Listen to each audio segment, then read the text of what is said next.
오늘 본문은 결혼할 당시부터 동생 라헬과는 달리 남편 야곱으로부터 사랑을 받지 못한 레아를 하나님께서 긍휼히 여기시고 자비를 베푸사 그녀의 태를 여심으로 4명의 아들을 출산케 하시는 내용입니다.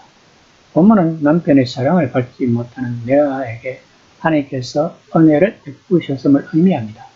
레아는 야곱이 사랑해서 결혼한 여인이 아니었습니다. 레아는 야곱이 외삼촌 라반의 강교한 계책에 속아 어쩔 수 없이 아내로 맞이하게 된 여인이었습니다. 그러므로 야곱은 오직 라헬 말을 사랑하였던 것입니다. 이러한 야곱의 편에는 비록 그가 어쩔 수 없이 레아와 결혼했다 할지라도 이미 결혼한 이상 지극히 불공평한 처사였습니다. 그는 레아와 라헬에게 동일한 사랑을 주어야 했지만 야곱은 인간인 이상 그렇게 하지 못했던 것입니다. 그러나 하나님은 감정의 지배를 받는 인간과는 다르다고 성경은 암시하고 있습니다. 즉 하나님은 만민에 대해 절대 공평하시다는 것입니다. 바로 그러한 이유로 하나님께서는 본문에서도 남편의 사랑을 받고 있는 라헬의 태는 열지 않으신 반면 남편에게 소외받은 레아는 태를 여심으로 라헬을 낮추시고 레아를 높이사 그들을 공평하게 대우하신 것입니다. 한번 생각해 보세요. 라헬이 남편 야곱에게 사랑을 독차지하면서 아이들도 많이 출산했고 레아는 남편에게 사랑도 받지 못하고 아이들도 출산하지 못했다면 얼마나 불공평한 것일까요? 이러한 하나님의 공평하심은 하나님의 구원 사역과 관련하여 더욱 뚜렷하게 나타납니다. 즉 하나님은 죄인들을 불러 구원하시되 세상에서 부한 자나 지혜 있는 자나 문불이 좋은 자나 자기를 높이는 교만한 자들을 택하시지 아니하고 세상에서 가난하고 소외된 자와 약한 자와 자기를 낮추는 겸손한 자들을 택하심으로 당신의 공평하심을 만천하에 드러내 보이셨다고 성경은 말하고 있습니다. 29장 31절입니다.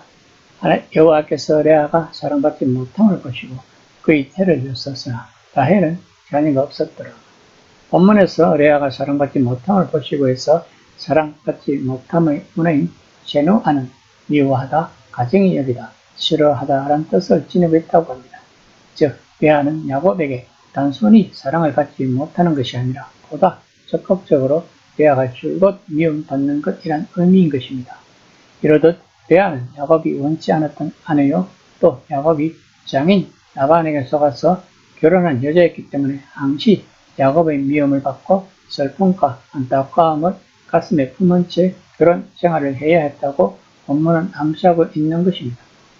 또한 본문에서 보시고의 원어인 라아는 보다 쳐다보다는 뜻으로 단순히 사물을 눈으로 바라보는 것을 가리키기도 하지만 다른 한편으로는 이해하다, 알다라는 의미도 가지고 있어 상대방의 모든 상황과 형편을 섬세하게 잘 알고 충분히 이해한다는 뜻으로도 사용된다고 합니다.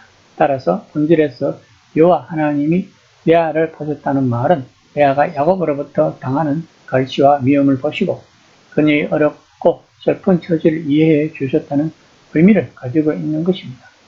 레아가 이후 6남 1녀의 많은 자녀를 얻고 점차 야곱으로부터 사랑을 받음으로써 자신의 인생 문제를 해결받을 수 있었던 비결이 바로 하나님이 레아의 마음을 헤아렸다고 성경은 말하고 있는 것입니다. 그리고 하나님이 레아의 태를 여었다는 언어적 의미는 열다는 뜻 외에도 풀다, 시작하다라는 의미도 가진다고 합니다.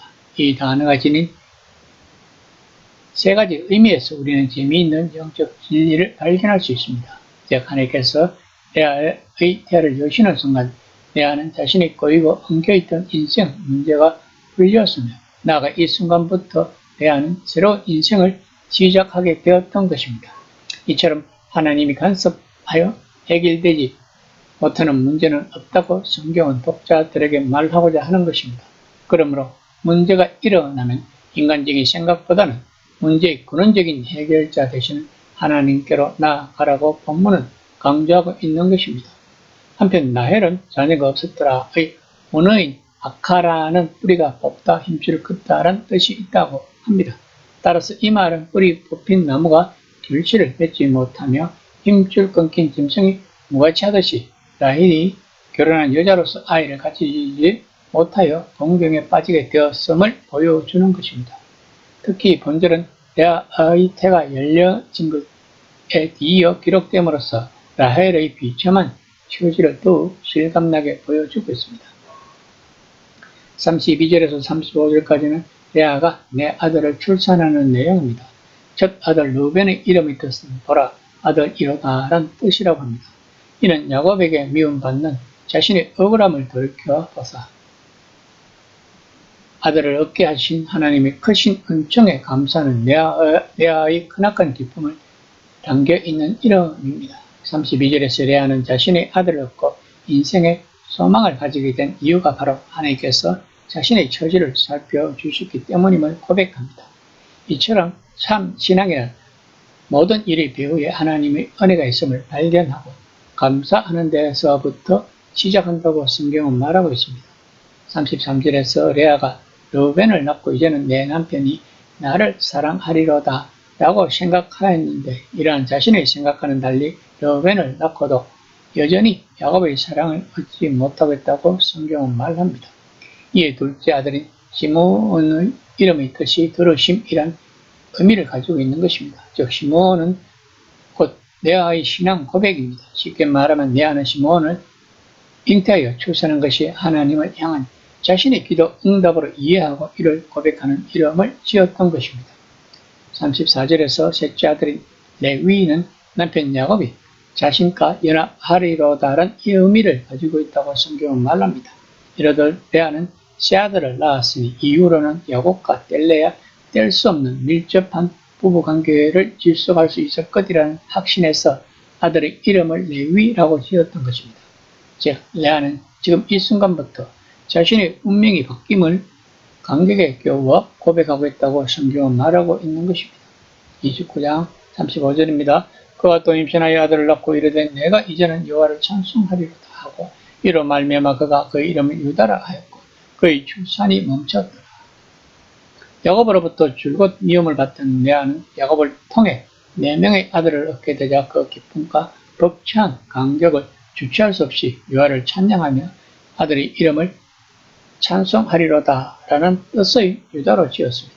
또한 본문에서 출산이 멈췄더라는 일정한 시점이 이럴 때까지 중지되었다는 의미로 보는 편이 타당할 것입니다.